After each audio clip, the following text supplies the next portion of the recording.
Hello Gemini, ito yung ganap sa inyo sa March 9 hanggang March 15. 1 week reading ito.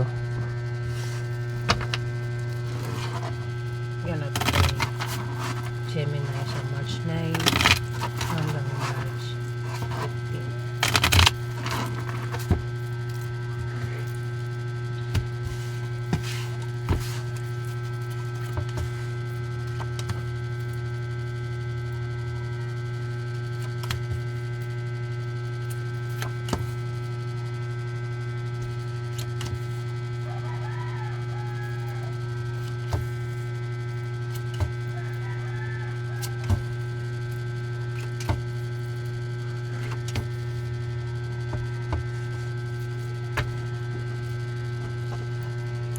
Gemini. May tao dito Gemini ang Aries, Leo, Sagittarius. Pwede siya ibata sa'yo. Wala itong gender Basta ang zodiac sign, Aries, Leo, Sagittarius. Ang taong ito ay meron siyang kahirapang pagdaraanan sa 1 week na yan. Kahirapan, pwedeng kahirapan sa trabaho, kahirapan sa pera, kahirapan sa pag-ibig, sa pamilya, o baka may nagpapahirap sa kanya. Pero sinasabi rito na man itong kahirapang pagdaraanan niya ay malalampasan niya din. At swerte ang kapalit niyan sa kanya, Gemini. Kung nangyayari na sa ngayon, pwedeng sa 1 week na yan, makaalis na siya sa kahirapan na yan. Kung namang klaseng kahirapan niya, pinagdaraanan niya. At siya daw ay mahirapang pumili sa 1 week na yan. Dalawa kasi pagpipilian niya. Kung di man dalawa, pwedeng 3. Higit pa sa 3 yung pagpipilian niya. Pwedeng trabaho, negosyo, tao. Yung pagpilian niya, basta meron siyang 2 pagpipilian. Pwede rin naman ang taong ito ay magdalawang isip sa 1 week na yan, Gemini. Ikaw daw ay madedepress at magiging negative ang pananaw mo sa buhay, Gemini, sa 1 week na yan.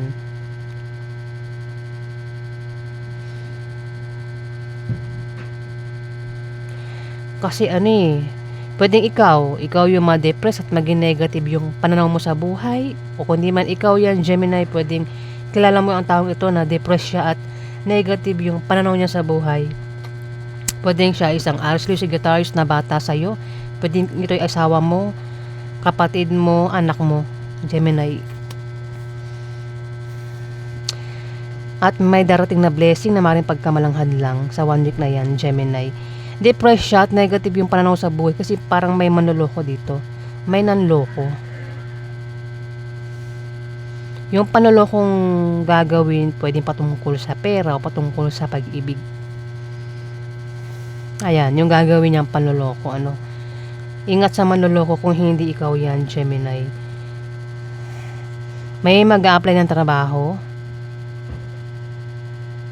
sa 1 week na yan, Gemini.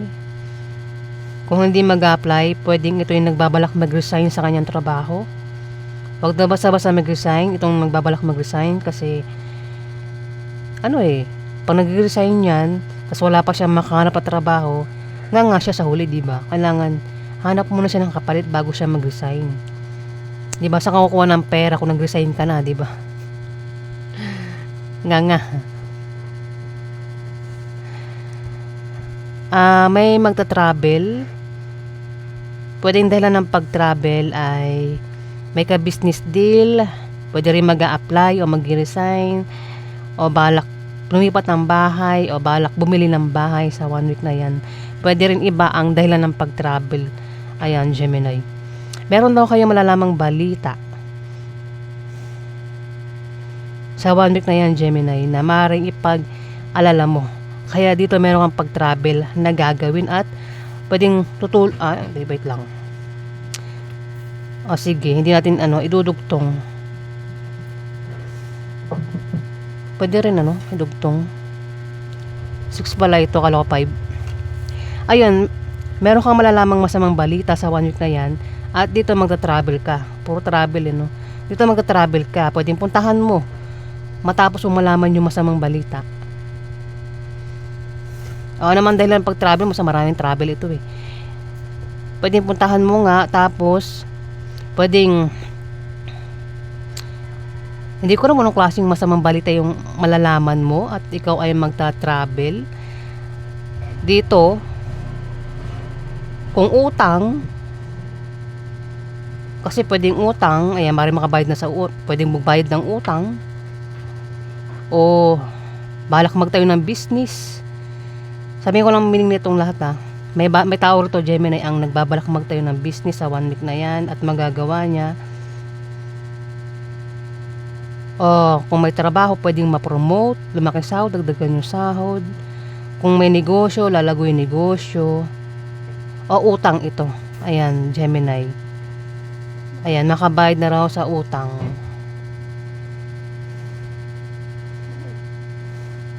Alamin pa natin yung ganap sa inyo. Ito kasing malalaman mo na masamang balita. Pwedeng mabalitaan mo sa 1 week na yan na yung ex mo, karelasyon mo ay meron ng iba.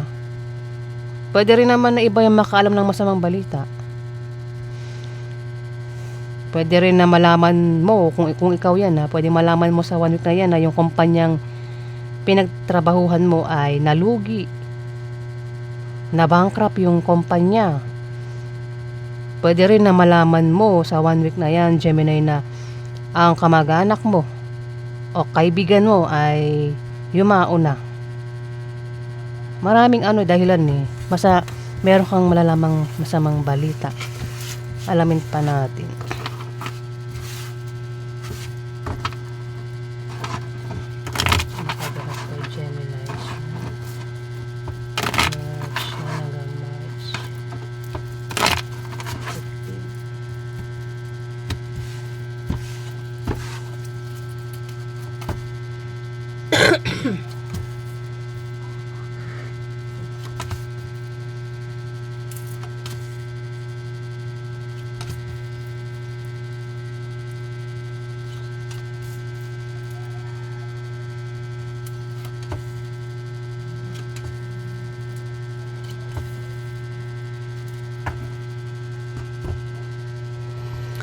Gemini,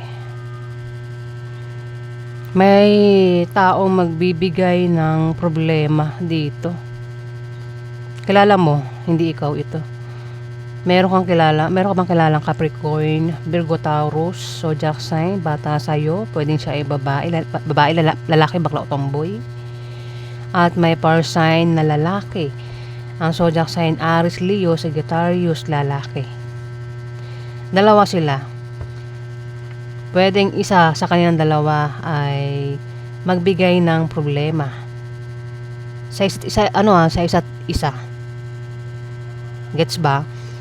Pwedeng si Capricorn, Virgo, Taurus ang magbigay ng problema sa isang Aries, Leo, Sagittarius, lalaki, o isang Aries, Leo, Sagittarius na lalaki ang magbibigay ng problema sa isang Capricorn, Virgo, Taurus sa 1 week na yan. At magkakaroon ng away sa kanila na pwedeng humantong sa demandahan, Gemini. Ayan. Away sa kanilang dalawa. Pwedeng kilala mo ang dalawang ito, Gemini. Tapos magkakaroon naman din ng away sa inyo ng karelasyon mo na pwedeng humantong, na pwedeng mauwi sa hiwalayan yung away nyo ng karelasyon mo dito, Gemini. Kasi parang may tao dito yung nagsinungaling at nanglinlang, nagtaksil. Asawa yung nagsinungaling, nagtaksil, nanglinlang, Gemini. Asawa daw.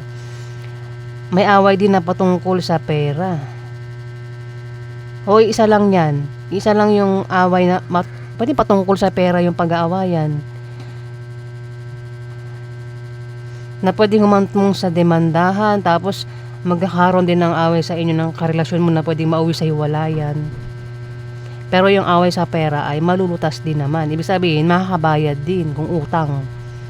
Kung away sa gastusin araw-araw, gastusin sa mga anak, malulutas din naman. Ibig sabihin, pwede magkapera, makahanap ng solusyon sa gastusin araw-araw.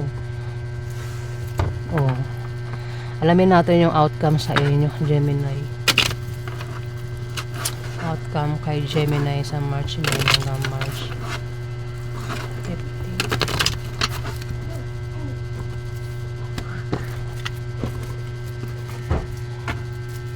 Outcome kay Gemini sa March, May hanggang March 15.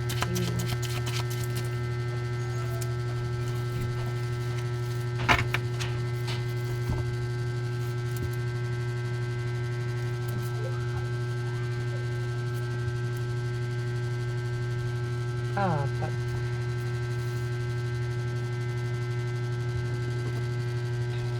May tao dito, Gemini, ang may pwedeng may pabago-bago ng feelings, pwedeng mabigo, masaktan sa 1 week na yan, Gemini, yung taong ito. Pwedeng biguin mo siya, saktan mo siya, o siya yung bumigo sa'yo, o siya yung manakit sa'yo sa 1 week na yan, Gemini. At dito may magta-travel, may babiyahe, at sa kanyang pagbiyahe ay magkakapera siya, Gemini. Ayan travel na magkakapera. Sa pagbiyahe niya, magkakapera siya. Pwedeng galing sa trabaho niya, negosyo, o sa kamag-anak yung pera, kung saan pagaling yung pera. Kung may negosyo, lalago yung negosyo sa 1 week na yan, Gemini. Dito may pagtulong na mangyayari, Kung may problema ka daw sa negosyo mo, sa trabaho mo, may tutulong sa inyo dito, Gemini.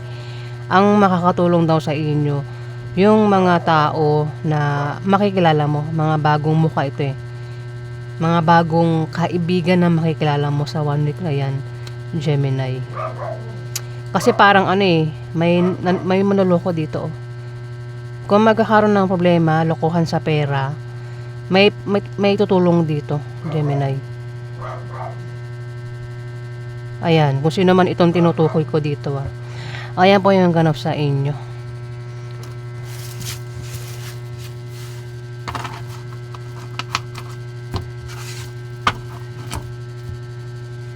Maraming salamat po guys sa nag-like at nag-subscribe. Kung nagustuhan nyo ang aking reading, paki-subscribe at paki-like na lang po guys. Maraming salamat po.